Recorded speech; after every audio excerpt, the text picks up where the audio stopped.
Ça va, Walid, tu vas bien? Ça va et toi? Très bien en forme. Mon cher, je suis très heureux de te recevoir aujourd'hui pour notre discussion. Ben, Euh, merci pour En l'invitation. fait, tu sais, suite à notre conversation à l'Alliance française d'Atlanta, j'avais pensé au fait de t'inviter éventuellement à participer à cette première partie d'une conversation que j'espère va durer un peu de temps quand même. Donc, voilà. Alors aujourd'hui, comme tu as vu dans le sujet, l'idée, c'est de parler du rôle de la littérature, ce que tu en penses de ton rapport à la littérature. C'est vrai que c'est un sujet un peu vague, un peu vaste, mais je l'ai voulu et je l'ai pensé comme ça parce que ça nous donnera quand même la possibilité d'aborder moult ou plusieurs sujets, plusieurs thématiques. Alors, si tu permets, Walid, je vais essayer de te présenter vite fait, bien que je pense que ce sera un petit peu, que tu as beaucoup de choses dans ton CV, ton CV est très long. Donc, je vais essayer de te présenter. Alors, donc aujourd'hui, j'ai le plaisir de recevoir Walid Ajar Rachedi, romancier, auteur engagé et voix montante, entre guillemets, de la littérature contemporaine. Né en France de parents algériens, tu explores à travers tes textes les questions d'identité, de transmission, de mémoire et de fracture sociale. Donc, ton premier roman a été remarqué, Le corps d'origine, paru aux éditions du Seuil, interroge les Non, héritages. Le corps. non, c'est qu'est-ce que j'irai faire au paradis? Ah oui, oui, qu'est-ce que j'ai à faire au paradis? Très bien, effectivement. Donc c'est un roman qui explore énormément de questions qui vont nous intéresser aujourd'hui. Donc, tu as aussi ce qu'on peut appeler un passeur de sens. D'une certaine manière, tu travailles sur plusieurs thématiques concernant la littérature. Tu as aussi une maison d'édition, je crois, non pas une maison d'édition, mais plutôt un site et aussi qui s'appelle Friction. Voilà, c'est un média en ligne en fait qui conjugue à la fois l'audio avec des podcasts narratifs et l'écrit avec la publication de récits à la fois journalistiques et littéraires.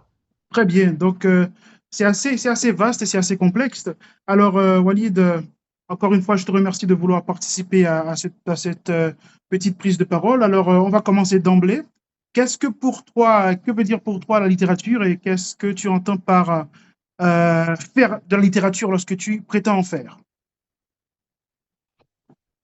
Alors, je pense que c'est une question qui est un peu vague. Moi, je suis plus un praticien qu'un théoricien, donc j'ai pas vraiment de réponse très formelle sur le sujet. Pour moi, la littérature, c'est d'abord un verbe, c'est raconter. C'est de raconter l'intime de nos sociétés à travers des personnages, à travers des histoires qui permettent finalement de raconter ce que la simple reportage ou le simple récit du réel ne permet pas, parce que je pense que dans la fiction notamment, on peut sublimer, donner du sens dans des choses qu'on peut pas forcément faire dans du journalisme ou dans d'autres pratiques, je sais pas, comme la sociologie, la psychologie et autres. Donc pour moi, la première fonction de la littérature, c'est de raconter. Alors ça peut être effectivement à travers la fiction, ça peut être à travers des essais, des récits, mais pour moi, c'est d'abord voilà, donner accès à des mondes qui sont pas forcément visibles ou intelligibles pour les lecteurs ou les lectrices. Très bien. Donc, tu dis que la littérature, pour toi, c'est d'abord donner accès à des mondes. Donc, personnellement, j'ai une approche de la littérature comme, par exemple, une approche du roman, comme le roman comme Arche de Noé. C'est-à-dire que quand on entend par Arche de Noé, ça voudrait dire que dans le roman, c'est une manière de mettre, d'inclure, essayer en tout cas de mettre la totalité du monde dans le texte, de faire passer à travers le roman la totalité de ce qui existe. C'est très compliqué, c'est très vaste, mais en quelque sorte, je vais dire, le roman aurait, selon moi, doit avoir la prétention d'inclure la totalité du monde. C'est un vaste projet, sachant que justement, on part toujours d'une singularité. Est-ce que, selon toi, tu penses euh, que lorsqu'on écrit un roman, on devrait viser, en tout cas, on devrait espérer pouvoir intégrer dans son texte, dans son roman, une certaine totalité. Peut-être que cette totalité sera une totalité singulière.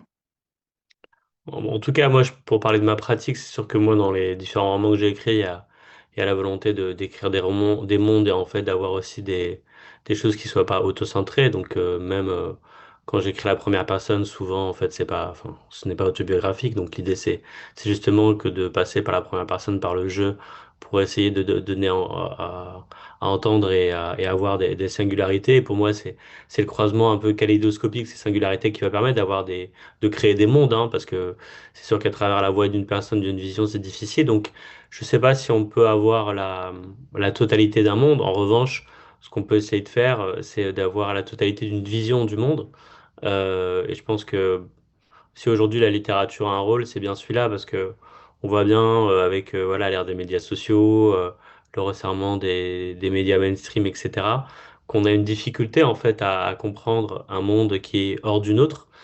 Et je pense que la littérature, c'est une sorte de remède à ça. C'est aussi une manière de garder une trace dans le temps. Donc, même si aujourd'hui, évidemment, le rôle du livre est plus celui qu'il avait il y a ne serait-ce que 25 ans, pour autant, moi, je pense que voilà, ça reste quelque chose de fondamental pour donner vie à différentes périodes de l'histoire humaine et donc raconter ces mondes à différentes époques. En tout cas, moi, en tant que lecteur, c'est souvent le roman, c'est souvent la littérature qui m'a permis de comprendre au-delà du cours d'histoire ou d'autres choses ce qui s'est vraiment passé à telle ou telle époque. Très bien. Alors, tu disais, j'ai écouté une de tes interviews que tu donnais disponible sur YouTube où tu disais que avant, lorsque tu étais en classe, et je pense que tu étais au lycée peut-être à cette époque-là, et on était étonné de te voir avec des bouquins, avec des livres, et que peut-être que l'entourage ne pensait pas que tu devais avoir accès à ces mondes-là parce que justement, c'était pas forcément, tu n'étais pas forcément destiné à ouvrir les bouquins, à ouvrir les livres. Penses-tu justement que cet accès, cette ouverture qu'offre le livre devrait être un peu plus disponible ou démocratisé, et que de plus en plus de gens devraient avoir accès aux livres en tant que tel, sachant que justement, étant à l'ère du numérique, on a de plus en plus accès aux images plutôt qu'au texte. Je pense que les deux sont pas contradictoires, hein. L'accès aux images, au texte, moi je suis lecteur, mais je suis aussi grand fan de cinéma. J'ai passé beaucoup de temps devant la télévision, donc je pense que ce sont des pratiques qui se complètent et qui ne doivent pas s'annuler. Pour revenir au début de ta question, le passage auquel tu fais référence, en fait, c'est un passage de Qu'est-ce que j'irai faire au paradis? Et donc je parle à travers la voix du personnage de Malek, hein, donc c'est pas un passage biographique, c'est un passage de l'histoire du personnage. Pour autant, oui, ça rejoint évidemment des problématiques voilà, qu'on peut avoir quand voilà, on a grandi dans un milieu ouvrier, de famille immigrée, et que la lecture était quelque chose d'important, mais pour autant, dans la vision, on va dire, du reste de la société, en tout cas, on imagine plutôt la littérature ou les livres, et encore plus l'écriture, comme quelque chose réservé à une certaine élite, en tout cas à d'autres classes sociales. Et justement, je pense que le problème, c'est que c'est un piège dans les deux sens au moment. C'est-à-dire qu'à la fois, du côté, on va dire, des sachants ou de ceux qui ont le capital culturel, il y a cette idée qu'ils en sont le propriétaire. Donc évidemment, ça c'est un premier piège. Mais le problème aussi, c'est que de l'autre côté, les autres, des gens d'autres classes sociales ou d'autres milieux, ont intériorisé l'idée que c'était pas pour eux.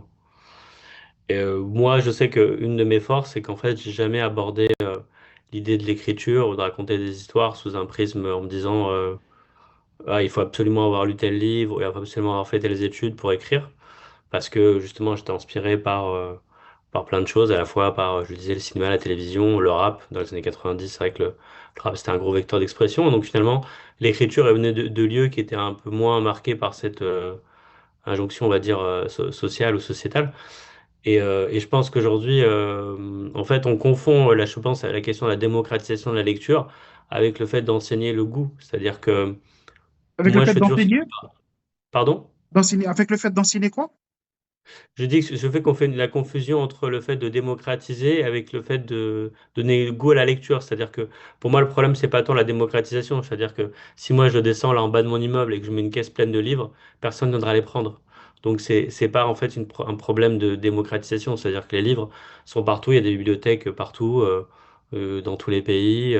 Donc le problème, c'est une question d'accès au goût et en fait de donner le goût. C'est finalement, et j'aime bien faire ce comparatif, c'est finalement comme avec la gastronomie ou la nourriture, c'est-à-dire que c'est possible pour chacun de bien manger, de manger plus sainement, mais pour autant, à la fin du journée de travail, on a plutôt tendance à passer dans le fast-food du coin que de passer du temps devant la marmite. Et c'est pareil en fait pour la lecture, c'est-à-dire que on est une forme d'épuisement cognitif et à la fin de la journée, bah, en fait, plutôt que de prendre un livre et d'essayer de prendre le temps de se plonger dans quelque chose qui est quand même dense et qui demande un rôle actif, on va plutôt aller vers quelque chose de passif. Et c'est vrai que bah, d'un côté, on va dire la tentation et la facilité voilà, de consommer quelque chose rapidement, amusant, et versus quelque chose qui est certes plus stimulant intellectuellement, mais qui demande un effort, ben, ça demande une vraie discipline. Et donc, si ce goût-là n'est pas transmis, on peut mettre en place toutes les initiatives qu'on veut de rendre accessible le livre, mais il faut que ça s'accompagne vraiment d'accompagner le goût de la Très bien. lecture. Oui, je vois ce que tu veux dire. Alors, je voudrais quand même revenir sur le premier point de ta réponse, c'est-à-dire que tu parles d'un certain rapprochement entre le roman, la littérature et le cinéma, si on veut, donc le texte et l'image. Donc, d'une certaine manière, alors je vais essayer de parler de mon expérience personnelle. Je me rappelle avoir lu L'amour au temps du choléra de Gabriel Garcia Marquez et j'ai aussi vu le film, je crois, avec Javier Bardem. Donc, j'ai été déçu par le film parce que justement, tout ce que j'imaginais, toutes les créations synesthésiques que j'ai pu faire ne correspondaient pas du tout à la vision du réalisateur et n'étaient pas du tout retranscrits en image. Par contre, ça ne veut pas dire que le film était mauvais, c'était parfait, c'était pas mal, mais j'étais déçu parce que j'avais déjà lu le roman. Du coup, une question s'impose, c'est que, en- par exemple, en mettant en image un texte, un livre, je pense que d'une certaine manière, on dégrade l'œuvre de l'auteur. Qu'est-ce que tu en penses? C'est vrai que j'ai très longtemps partagé ton point de vue. Je pense qu'effectivement, dans un film de 2 heures au cinéma, c'est très difficile de retranscrire un roman dans son intégralité. Je pense qu'on fait forcément des choix. De toute façon, le réalisateur est un deuxième auteur. C'est-à-dire que moi, j'ai travaillé sur des scénarios par ailleurs et en tant que scénariste, voilà, c'est pas la même chose que la vision ensuite du réalisateur. Donc, de toute façon, il y a une forme de dégradation parce qu'il y a un changement de regard et il y a un changement de format. Pour autant, tu vois, que moi je me rappelle de la série The Wire dans les années 2000, et c'est une série qui m'a fait un peu changer de regard sur cette idée que l'audiovisuel ne pouvait pas faire aussi bien que le roman, parce que c'est une série qui se passe sur, je crois, 5 saisons, qui se passe donc à Baltimore et qui embrasse plein de milieux, à la fois la politique, comment on se passe dans un quartier, on parle aussi des médias. Et en fait, en termes de psychologie des personnages, de profondeur de l'intrigue, de qualité de la langue, de la manière de raconter des mondes, je trouve ça très puissant. Et ça m'a pas étonné parce que enfin, le directeur de la série, il me semble que c'est un ancien journaliste aussi écrivain. Donc je pense qu'en fait c'est surtout la question du temps et la question du format. Je pense que le cinéma peut éventuellement, enfin l'audiovisuel peut éventuellement emmener cette complexité. En revanche, oui, on ampute en fait le lecteur, enfin la personne qui lit la personne qui assiste à l'œuvre d'une sorte de capacité, parce que c'est vrai que recréer un monde dans sa tête, il y a une puissance évidemment qui est inégalable. Après, en termes de profondeur et de sens, je pense que l'audiovisuel peut rivaliser quand il a le temps et les moyens avec la littérature. Ah oui, définitivement. Alors, on ne va pas, je vais essayer de suivre un fil conducteur avec toi parce que je pense que j'ai oublié de te le dire. On a environ 1 heure, si ça te convient, donc pas plus. Donc, de petites discussions. Alors, pour fermer la première partie de cette intervention, est-ce que tu penses que la littérature est un outil de vérité ou un outil de fiction tout simplement que fictionnel? C'est-à-dire, est-ce que la littérature a des moments de vérité ou peut apporter un discours de vérité, vecteur de changement, si tu veux? Non, moi je suis quand même plus radical. Pour moi, la fiction, c'est la vérité. Ah ouais, Dans le sens où, en fait, c'est comme disait Albert Camus, hein, la fiction, c'est le mensonge auquel on révèle la vérité. Parce qu'en fait, moi je vois toujours un texte de fiction comme un texte qui se révèle un peu à lui-même. C'est-à-dire que quand on écrit un roman, souvent en fait on crée sans le savoir sa propre quête, c'est-à-dire que on sème en fait des indices dans le texte et finalement on y revient et on se rend compte de ce que le texte raconte réellement quasiment quand on a terminé en fait. Donc pour moi et souvent en fait c'est un peu finalement comme une séance de psychanalyse où on a tendance finalement à raconter des choses qui nous dépassent, c'est-à-dire qu'on pense raconter quelque chose et finalement quand on relit le texte, eh ben, en fait on se rend compte qu'on a parlé aussi d'autres choses et parfois de choses qui était plus saillante que la première intention. Tu parlais tout à l'heure de qu'est-ce que j'irais faire au paradis. Oui, Typiquement, au début, voilà, l'idée, c'était un peu une sorte de, on va dire, de road trip novel, donc c'est un peu une sorte de voyage avec une quête un peu à la fois mystique et un peu existentielle de ce personnage qui s'appelle Malek, qui est un Français d'origine algérienne, et ça se passe dans les années 2000, dans l'après-11 septembre. Et finalement, au fur et à mesure de l'écriture, parce que j'étais traversé plein de choses dans ma vie, bah, toute la deuxième partie, je me suis rendu compte que c'était un grand roman autour de la question de la perte. Donc c'est voilà, qu'est-ce que j'irais faire au paradis si tu n'y es pas, avec la question de la perte, du deuil, qui étaient des émotions dans lesquelles j'étais traversé. Et finalement, il y a quelque chose de très vrai, et je pense que les lecteurs qui ont été touchés par ce roman, en fait, c'est ces sentiments-là qui les ont vraiment touchés. Et donc, je pense qu'il y a quelque chose de très vrai. Donc, la vérité, elle se passe pas forcément sur un plan purement factuel, parce que voilà, on n'est pas là à checker les dates, même si moi, je fais un très général un travail documentaire assez poussé dès que je parle d'événements historiques. Euh, mais plutôt sur la vérité des sentiments, sur la vérité des affects. Et je pense que quelqu'un comme Ilan Kundera, voilà, dans ses romans, a pas arrêté de faire ça toute sa vie. Et pour moi, c'est vraiment un des exemples quand je pense au romancier. très bien.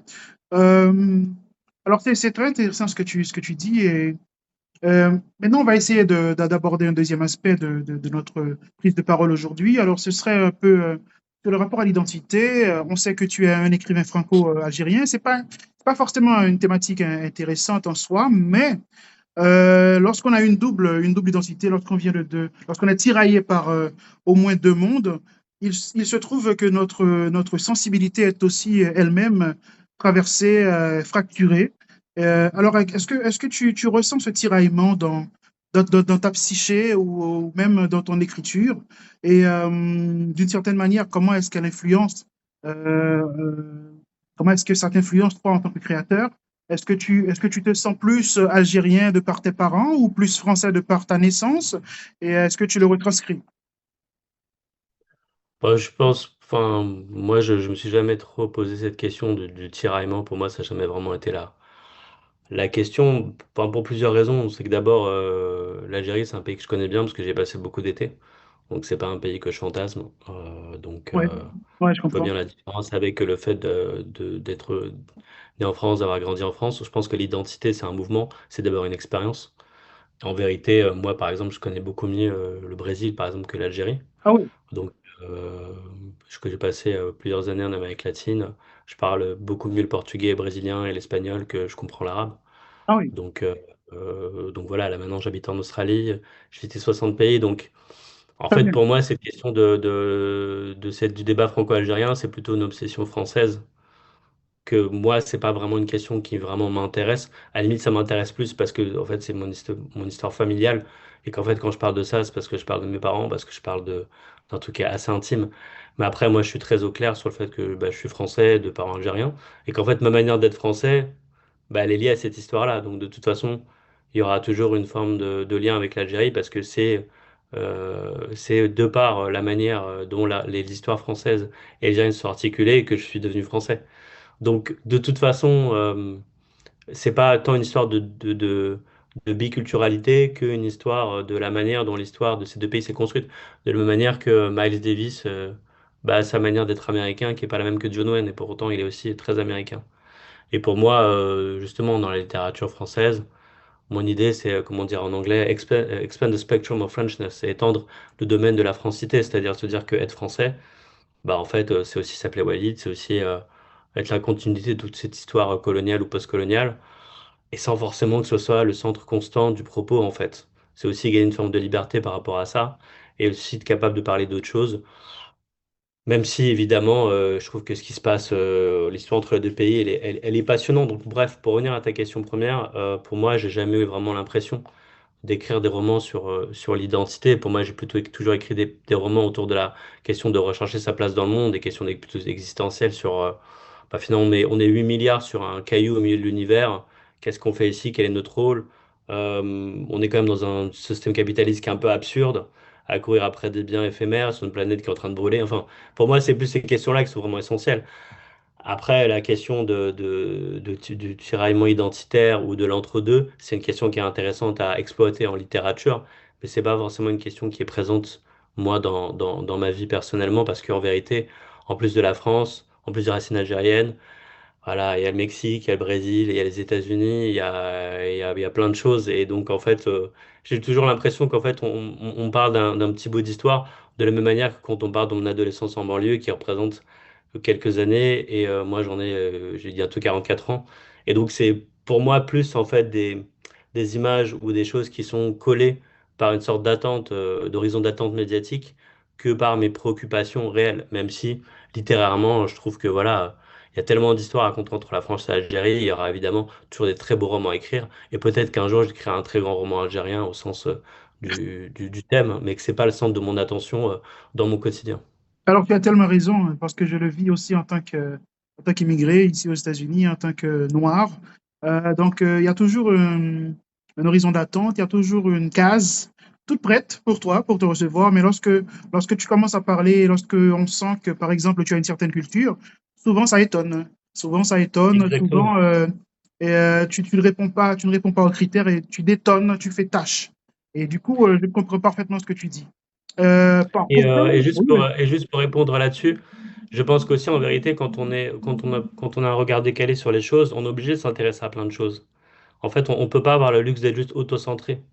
C'est-à-dire que le fait d'être auto-centré sur sa réalité, c'est un luxe c'est pour les privilégiés. En fait, il n'y a que quand on est très privilégié qu'on peut se permettre de ne pas regarder ce qui se passe autour.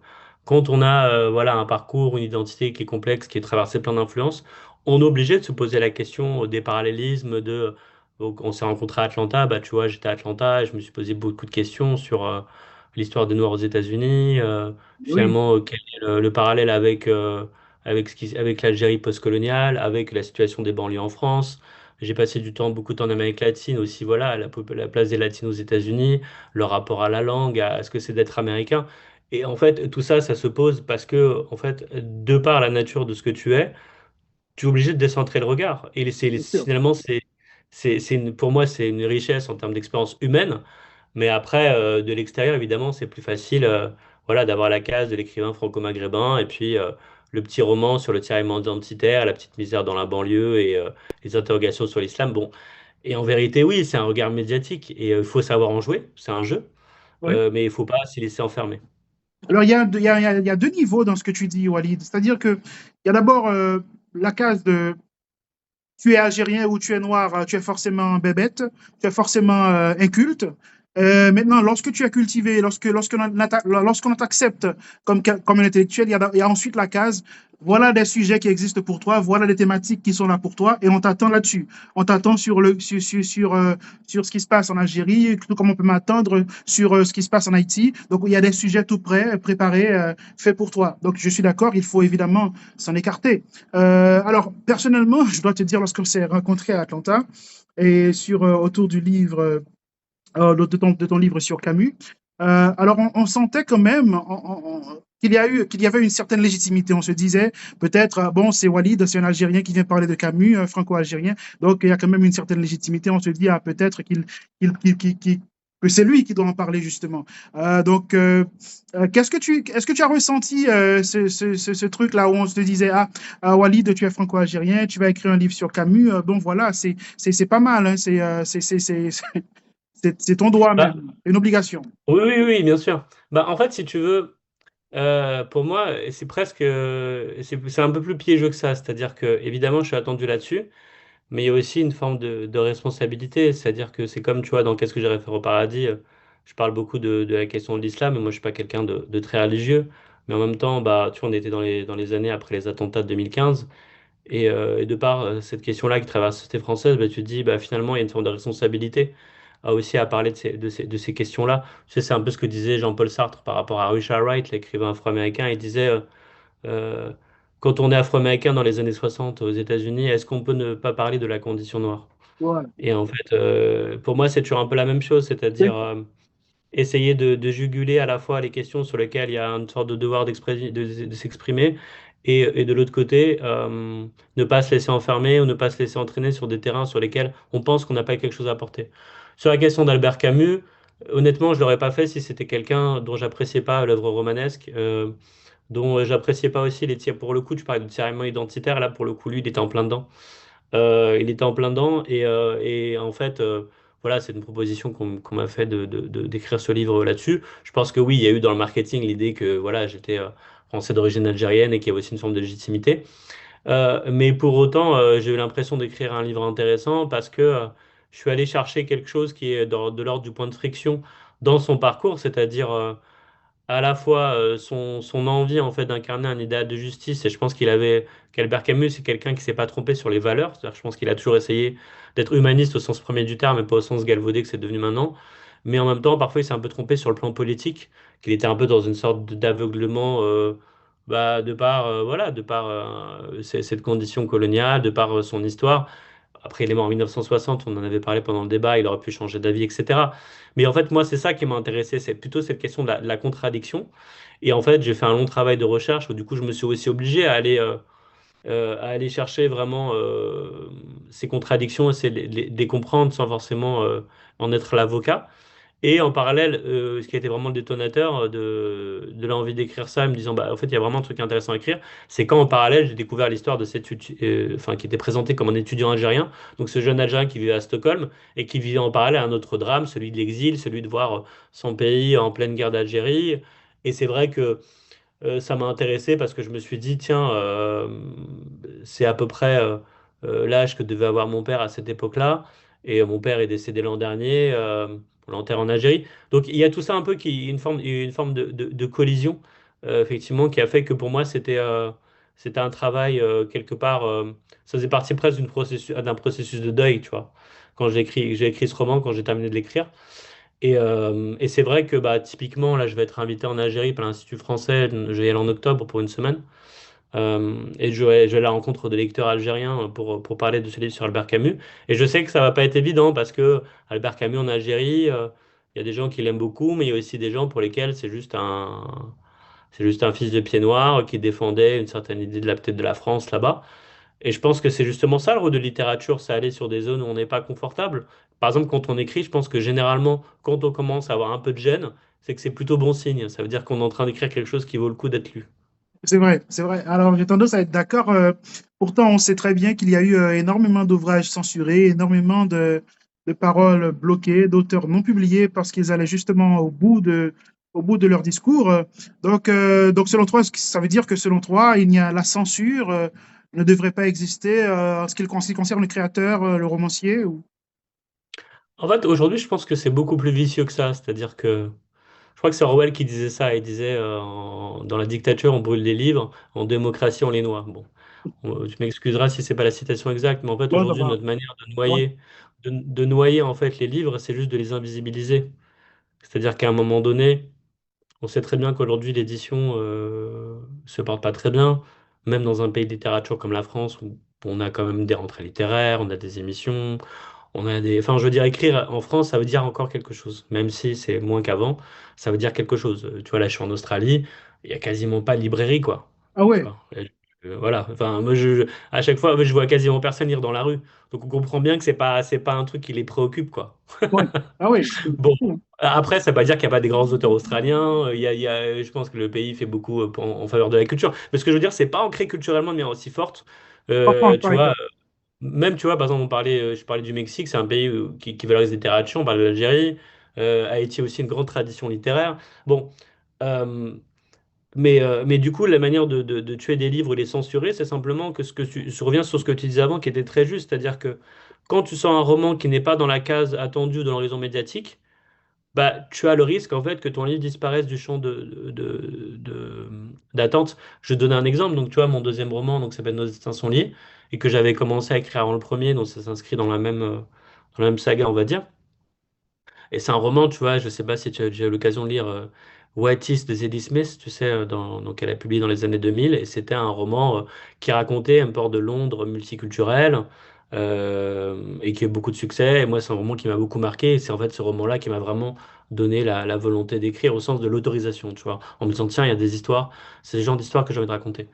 Et dans Nos destins sont liés, tu vois, j'ai senti dans les lectures que j'avais, même parfois dans des critiques, en mode on était un peu surpris que je donne par exemple une place assez importante à des personnages qui n'étaient pas issus de l'immigration, qui étaient blancs, certains qui étaient bourgeois, parce qu'on pensait que j'avais une sorte que je n'avais pas la licence poétique quelque part pour parler aussi de ces mondes-là. mais que par contre, dès que les personnages, voilà, étaient issus d'immigration, je sais pas, étaient noirs ou musulmans ou autres, en tout cas affiliés vus en tant que tels, bah, on avait l'impression que finalement j'avais une sorte de carte blanche et que c'est comme si j'avais une vision omnisciente de ces sujets-là, alors que pas du tout. Et en fait, dans les deux cas, je fais œuvre de fiction. Dans les deux cas, en fait, j'essaie de décrire des mondes, des points de vue, une intrigue. Et je me suis dit, ben, peut-être que si j'avais écrit un roman où je m'étais centré simplement sur les personnages qui me ressemblent, bah, ça aurait été plus facile pour les médias, pour les critiques, pour les libraires aussi, parce qu'ils font partie du game, de s'en emparer. Et en fait, je pense qu'il y a un mélange à la fois de fait de ne pas correspondre à l'horizon d'attente et aussi une forme de paresse. Parce qu'en fait, une rentrée littéraire, c'est 500-600 livres. Euh, les libraires, ils vendent finalement, ils font leur chiffre d'affaires avec peut-être 5% de la rentrée. Et donc, tout ça mêlé, plus voilà, des préjugés latents et tout ce que tu veux dont on a parlé, ça fait que c'est comme ça qu'en fait qu'on tue des livres. C'est-à-dire que si on leur donne pas la visibilité, si on les invite pas dans les festivals, les auteurs, moi j'ai eu de la chance, j'étais invité à quand même pas mal d'événements et tout. Après, je me suis battu pour cette chance, mais c'est une autre question. En fait, un auteur, il a besoin de temps pour créer, il a besoin de ressources, il a Oui, besoin d'encouragement, il a besoin d'une forme de sentiment de reconnaissance. Et si c'est tout ça. ça, ça n'existe pas, eh ben en fait, une œuvre meurt. Et le problème, c'est que il faut du temps pour éclore, il faut du temps pour se développer. Et si ce temps, on ne te le donne pas parce que l'écosystème ne te le donne pas, eh ben en fait, on peut passer aussi à côté d'œuvres qui peuvent être intéressantes. Très bien, c'est vrai. C'est vrai. En fait, tu as abordé tellement de points. Alors, Walid, j'ai pourtant quand même une question pour toi. Tu dis que l'auteur a besoin de temps pour éclore, de temps pour se développer ou du moins pour déployer ce qu'il a envie de dire. Est-ce que ça, peut-être que cette question va te sembler bizarre, mais est-ce que tu crois au génie? Est-ce que tu penses que, par exemple, euh, un homme comme Céline ou un homme comme Proust ont du génie et c'est le génie. Alors Céline disait qu'il fallait travailler, qu'il fallait mettre sa peau sur la table. Ouais, est-ce que quand même tu crois au génie ou au talent dans la littérature? C'est une très bonne question. En fait, c'est en toute chose, je pense qu'il y a une part de talent. Et en fait, le talent, ça veut dire simplement que quand on se met à quelque chose, on a une forme de facilité Oui, qui fait que tout d'un coup, c'est comme si, je sais pas, on voit bien qu'il y a des gens, ils sont sportifs par nature. Moi, j'ai un frère qui a fait 15 ans de foot en club et je pense que si c'était pas blessé, il aurait pu être pro. On voit bien, mais du coup, c'est un talent. À partir du talent, du coup, on cultive ce talent et on peut en faire quelque chose. Donc, je pense qu'il faut d'abord qu'il y ait au départ quelque chose, une forme d'aptitude, une forme d'intérêt qui fait que derrière, on a envie de le développer. Donc, je pense que quelqu'un qui n'a pas un peu cette petite graine en lui ou en elle, j'imagine mal, en tout cas, déployer les efforts nécessaires. Parce qu'en fait, le problème, c'est que sans ce talent, on passe pas les fameuses 10 000 heures qu'il faut pour se développer. C'est alors c'est- c'est- je pense au texte de Jack London, Martin Eden. On sait Oui, bien très bien sûr. que Martin Eden a passé énormément de temps à se cultiver, à se former. Il a lu Darwin, il a lu tout ce qu'il pouvait lire, dans le but d'épater une femme. Bien entendu, c'est la cause de tout d'ailleurs. Euh, Bien est-ce que, sûr. est-ce que tu penses que alors, tu disais qu'on a un talent, on a une possibilité, on a un intérêt, mais on doit, comme Martin Eden, peut-être que c'est ton approche, la travailler, la bosser, 20 fois sur le métier, etc. Donc, c'est ça, en fait. Alors, alors moi, je vais te répondre de manière très précise, parce que bon, de toute façon, on est là pour se dire aussi les choses. Mais tu Bien vois, sûr. en gros, quand j'avais 25 ans, j'avais envoyé un premier manuscrit. Le hasard a voulu que c'était au moment des révoltes slash émeutes de 2005 en France. Moi, à ce moment-là, j'habitais à Paris déjà, tu vois, mais bon, c'était un texte qui parle aussi un peu de ce qui se passait en banlieue, même si c'était pas que ça. Et j'ai eu un retour de grandes maisons d'édition, tu vois, tous les grands noms de la place de Paris. J'ai des courriers très étonnants, tu vois, même de gens très en place dans le monde de l'édition qui m'ont encouragé et tout. Et j'avoue qu'à l'époque, je pensais que mon heure était déjà venue, tu vois, à 25-26 ans, t'imagines, tu reçois des retours comme ça, les premiers trucs que t'envoies et tout. Finalement, c'était très ancré dans une époque. Et finalement, on m'a demandé d'écrire dans une certaine direction. J'ai pas voulu parce que j'avais pas envie de m'enfermer dans une certaine case. Voilà. Et peut-être aussi à la fois une question, je sais pas, peut-être de manque d'expérience, de vanité. Enfin, je sais pas. Il y avait des bonnes et peut-être aussi des mauvaises raisons. Donc, faut pas non plus, tu vois, faut pas non plus être complètement judgmental sur ces questions-là. Mais en tout cas, toujours est-il que le temps a passé et qu'au bout de quelques années, finalement, ce manuscrit commençait à être un peu daté, c'est-à-dire que c'était trop récent et pas encore historique. Et donc, à ce moment-là, moi, j'étais dans une vie professionnelle et personnelle qui faisait que j'avais le moins de temps d'écrire. À un moment donné, je me suis même dit, bah, peut-être que je pourrais plus avoir le temps d'écrire autre chose. Et voilà, des événements de la vie, voilà, on va dire un accident de la vie a fait que, voilà, de nouveau vers 37-38 ans, ben, voilà, j'étais seul. J'ai un peu remis ma carrière à zéro et je suis reparti habiter en Amérique latine. J'ai repris un deuxième manuscrit sur lequel je travaillais et qui est devenu le premier. Et pour tout te dire, l'été où j'ai eu la nouvelle de la publication, c'était l'été du Covid, c'était un été, tu sais, on pouvait pas encore les États-Unis depuis l'Europe. Donc j'étais passé de nouveau par le Mexique. Je suis resté 15 jours avant d'aller à New York parce que j'avais très envie de retourner à New York où j'avais habité. Et je me rappelle, tu vois, j'étais à New York et je regarde de loin les tours du World Trade Center. Enfin, c'est plus les tours, mais c'est la Freedom Tower. Donc là où avant il y avait le tour du World Trade Center. Et je pense à ce roman, Qu'est-ce que j'irais faire au paradis? Je me dis, mais Walid, pourquoi tu t'entêtes sur un truc qui parle de quelque chose qui s'est passé il y a 20 ans? Et tu vois, ça parlait des talibans, ça parlait de tout ça qui était des choses du passé. Et d'ailleurs, on me disait, mais Walid, pourquoi tu t'embêtes à parler de ça? Coupe dans le roman, reste sur, en gros, le road trip novel du fils d'immigré qui fait un voyage en arrière. Alors que c'était pas ça l'histoire du roman, tu vois. Et donc je me dis, non, mais en fait, peut-être qu'il faut juste arrêter d'écrire en français. Et je me rappelle, je sortais d'une librairie à Downtown et je regardais un peu ce qui se publie aux États-Unis. Et je me disais, bah tiens, peut-être qu'ici, voilà, malgré tous les défauts que ça a, peut-être que voilà, un auteur né en Occident qui s'appelle Walid, peut-être qu'il a plus un peu sa place dans cette espèce éditoriale-là. Et finalement, alors je sais pas si c'est lié, mais en tout cas, ça s'est passé comme ça. 2 jours après le retour des talibans, malheureusement au pouvoir en Afghanistan, moi dans le même temps, j'ai eu des nouvelles de l'agent avec lequel je travaillais en France. Bon voilà, c'était déjà en lecture chez Manuel Classe depuis longtemps, donc je peux pas la soupçonner de fait d'avoir fait un coup marketing. En plus, c'est quelqu'un qui connaît très bien ces mondes-là.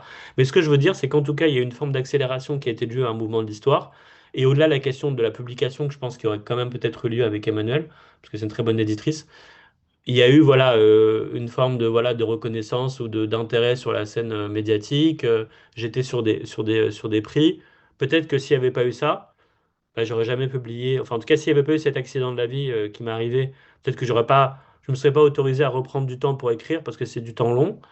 Et peut-être qu'aujourd'hui, voilà, je travaillerais dans une entreprise informatique et j'aurais 3 enfants. Je serais en région parisienne et je serais très heureux. Je sais pas. Peut-être, Mais voilà, peut-être. la vie fait que c'est comme ça. Donc, évidemment, je crois au talent, mais je crois qu'il y a aussi beaucoup de talents auxquels, Beaucoup de de contingence fait, aussi. qui ont pas forcément eu leur chance. Et tu sais, il y a cette fameuse chanson d'Osmo Puccino où il raconte le casting de Billie Holiday. Tu sais, ça s'appelle Perdre et Gagner. Il raconte que Billie Holiday, elle était allée, enfin, elle avait accompagné sa cousine qui était là pour faire un casting pour chanter. Et finalement, pour la consoler, Billie Holiday commence à chantonner. Et en fait, le directeur de casting est, euh, est émerveillé par sa voix et c'est lui qui veut. Donc, bon, moi, je crois aussi beaucoup au destin et au signe et aux choses qui arrivent comme ça un peu sans que tu les contrôles. Et donc, je pense qu'il faut être très humble avec ses réussites et aussi être indulgent avec ses échecs, parce que dans les deux cas, on n'a pas tant de contrôle que ça. Très bien, donc beaucoup de travail et beaucoup de contingence parce que ce sont certains accidents, la rencontre de bonnes personnes qui ont peut-être fait de toi ce que tu es aujourd'hui. On est d'accord, on est d'accord. Alors, donc je vais essayer de fermer cette parenthèse avec un peu de peine, mais il faut avancer. Et quel est ton rapport avec la littérature haïtienne, Walid? Bah, la littérature haïtienne, pour moi, tu vois, c'est une littérature que je connais mal, hein, mais c'est une littérature que j'ai envie de plus découvrir. Après, moi, je me suis senti toujours en fait une proximité avec les Caraïbes de manière générale parce que tu vois, pour le coup, tu parlais de questions identitaires et je trouve que quelque part, tu vois, le rapport qu'ont en tout cas les Antillais, donc les Français des Caraïbes avec l'identité française, elle est un peu en miroir de celle qu'ont les gens d'origine algérienne en France, c'est-à-dire que on est à la fois grandi dans une forme de différence culturelle parce qu'évidemment, avoir de la famille des Caraïbes ou d'Algérie, bah, c'est assumer aussi une continuité historique. Et en même temps, c'est des cultures qui ont été transformées de manière radicale avec leur, euh, leur rapport avec l'Occident. Donc pour moi, en fait, tu vois, typiquement dans Nos destins sont liés, il y a deux des personnages dont le père est guadeloupéen. Et, euh, et en fait, c'est parce que pour moi, je vois en fait un peu une forme de parallèle, tu vois, dans la manière dont on va habiter sa vie avec ces différents héritages. Euh, voilà. Et sur la question d'Haïti, pour moi, voilà, j'ai toujours évidemment été très admiratif de l'histoire, tout ça en ouverture. Et pour moi aussi, c'est tout ce symbole de, OK, quel prix on est à payer pour être libre, en fait. Pour moi, c'est un peu une question existentielle, c'est-à-dire, tu vois, dans la vie de manière générale, à quel point on a envie d'être haïtien, c'est-à-dire, tu vois, à quel point, en fait, on est prêt à assumer de perdre un confort pour assumer une forme de liberté. Et moi, je l'ai fait quand j'ai quitté des carrières professionnelles qui étaient plutôt confortables, quand j'ai changé de pays, parfois de langue.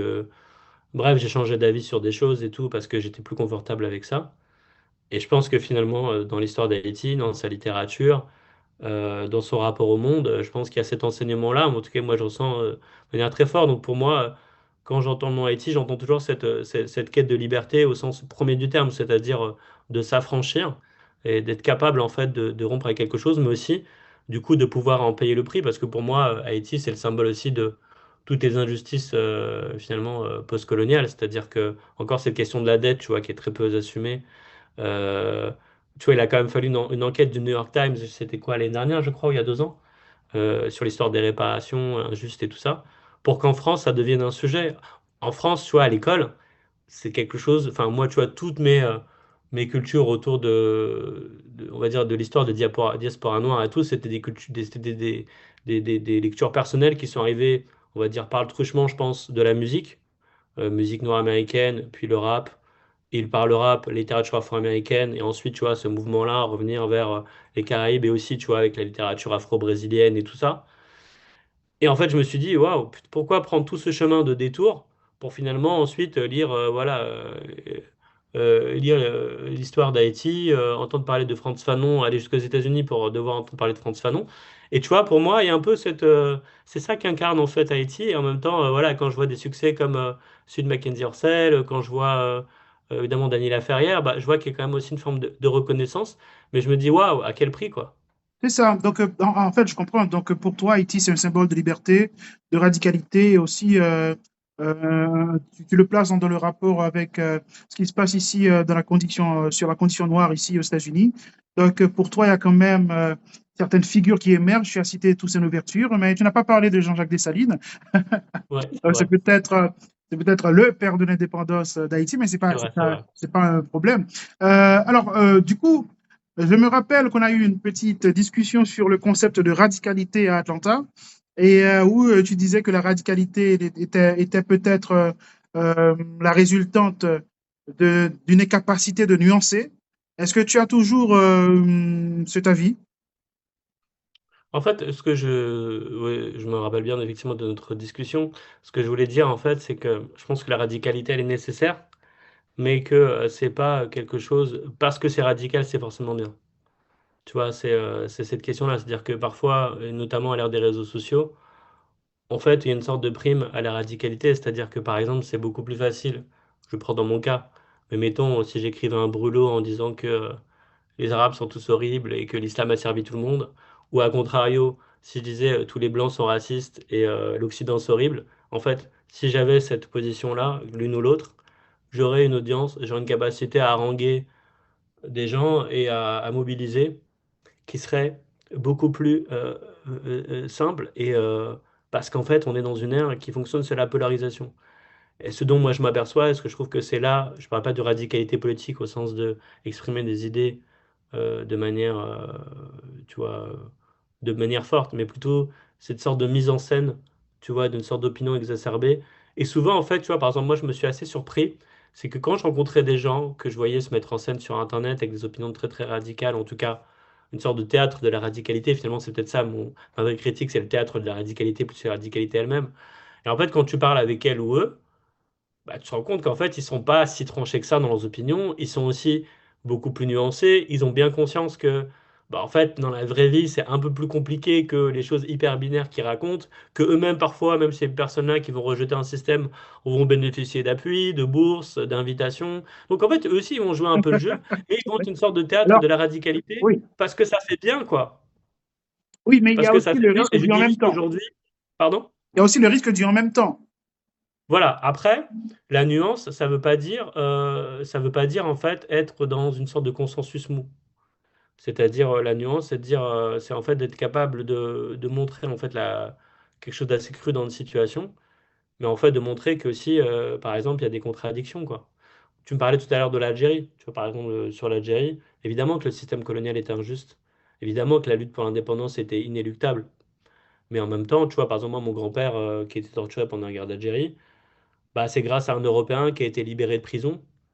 Et donc, parfois, quand j'entends, tu vois, qui était, pour lequel il travaillait et qui était, bah, j'imagine lui-même un descendant d'un colon, et je crois qu'il était d'origine espagnole, bah, en fait, tu vois, dans les termes de l'époque, moi, je peux comprendre aussi que quand je rencontre des gens qui sont des descendants de pieds noirs en France ou qui ont une famille, une histoire familiale à Algérie, qu'ils aiment pas être caricaturés comme que des colons salauds, parce qu'en fait, dans la réalité historique de ce qui s'est passé dans la vie de ces gens-là, ils ont participé, profité d'un système injuste, mais peut-être que eux ont été individuellement, ont eu des actions individuelles positives. De la même manière que nous, on participe d'un système capitaliste qui est un système de prédation, parce qu'on achète des iPhones, on achète des vêtements qui sont fabriqués sûrement par des enfants au Népal ou je sais pas où.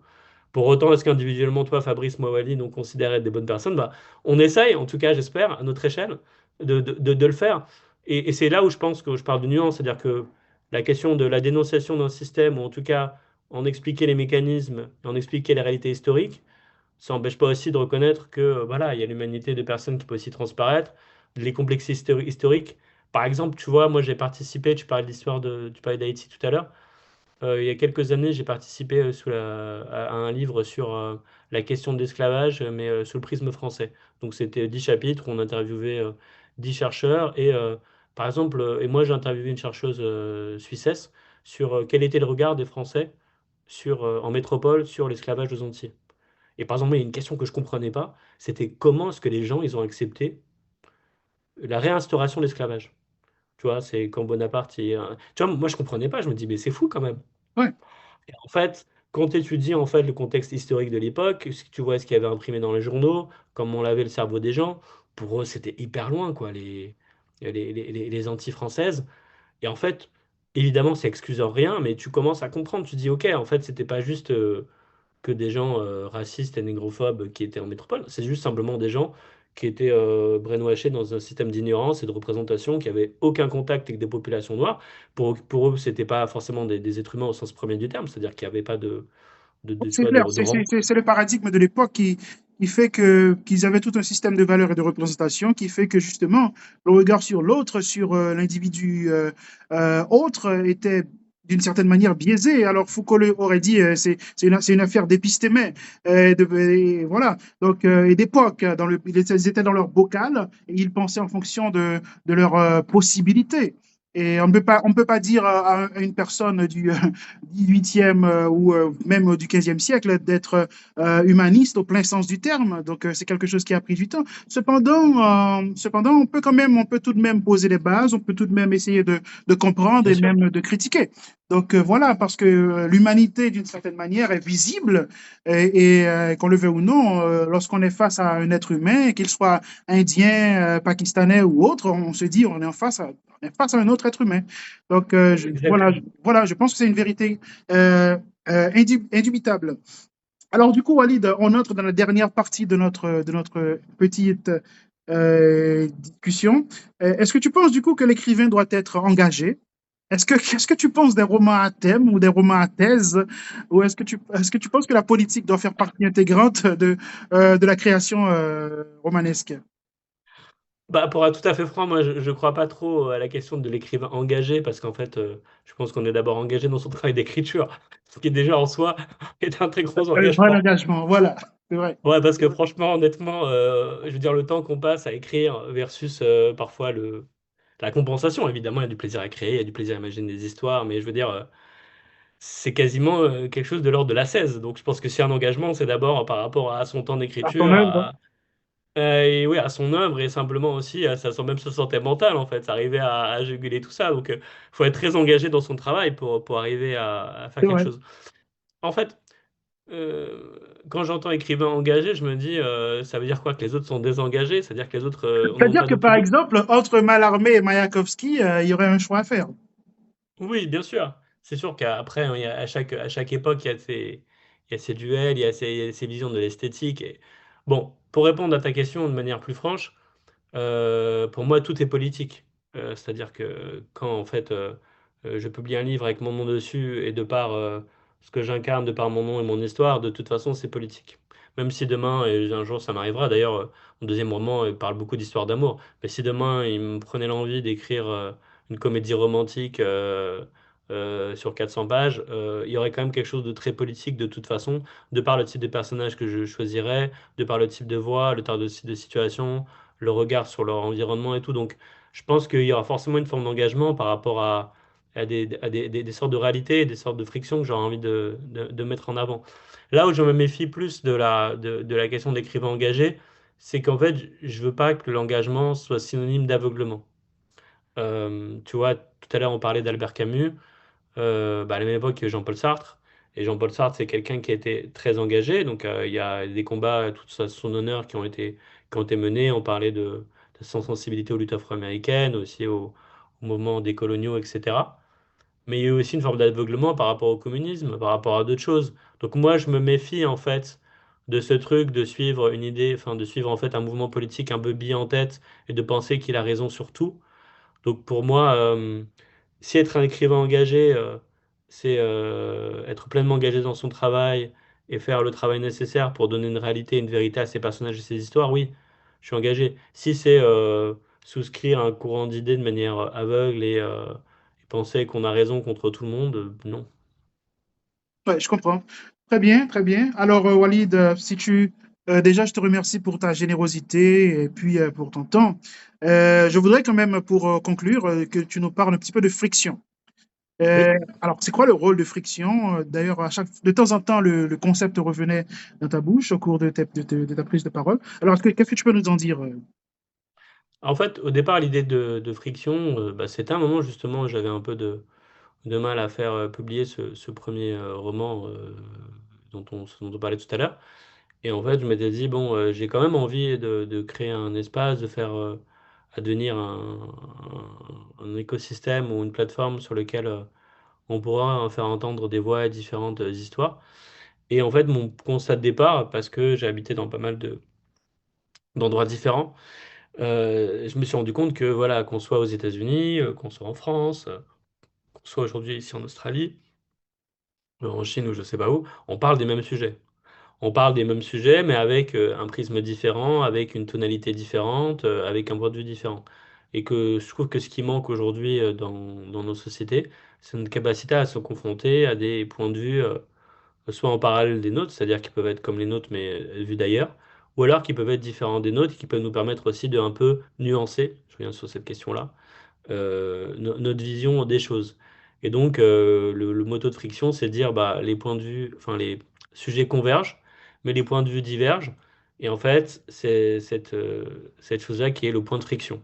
Et donc Friction, c'est un média en ligne dans lequel on a des séries thématiques, donc un peu à la Netflix, tu vois, il y a travail, identité, amour, révolution, santé mentale, fiction du réel, et à l'intérieur de chacune de ces rubriques, de ces séries thématiques, on peut avoir à la fois du travail de gens qui viennent du journalisme, de la littérature, du podcast. On a fait, c'est vrai, beaucoup de podcasts ces derniers temps pour raconter ces sujets à travers plein de prismes différents, tu vois. Et par exemple, cette année, tu vois, dans des choses intéressantes qu'on a faites, par exemple, il y avait toute une enquête qui s'appelait Où es-tu Mansour? C'était sur une jeune femme qui était à la recherche de son premier amour, et en fait, dont le jeune homme venait d'un milieu socialement, enfin, complètement différent. Donc, elle venait de se voir, mais finalement, pourquoi le premier amour, on est dans cette... comme ça, donc en fait, il y avait aussi en creux une sorte de portrait social de ce qui s'est passé. Il y a une série, pour le coup, dont j'ai été l'auteur, ça s'appelait Nos enfants après nous, où j'interroge des enfants d'immigrés sur leur rapport à la France et leur rapport à l'héritage culturel. C'est en gros, qu'est-ce que devient finalement la France pour la prochaine génération. On a eu un podcast sur Gaza, sur un journaliste qui suivit son interprète qui est parti de Gaza, qui était en Égypte et qui attendait son visa, etc. Donc, on a plein de sujets comme ça qui sont l'accroisement en fait de grands sujets de société mondiaux, mais aussi finalement d'histoires très personnelles.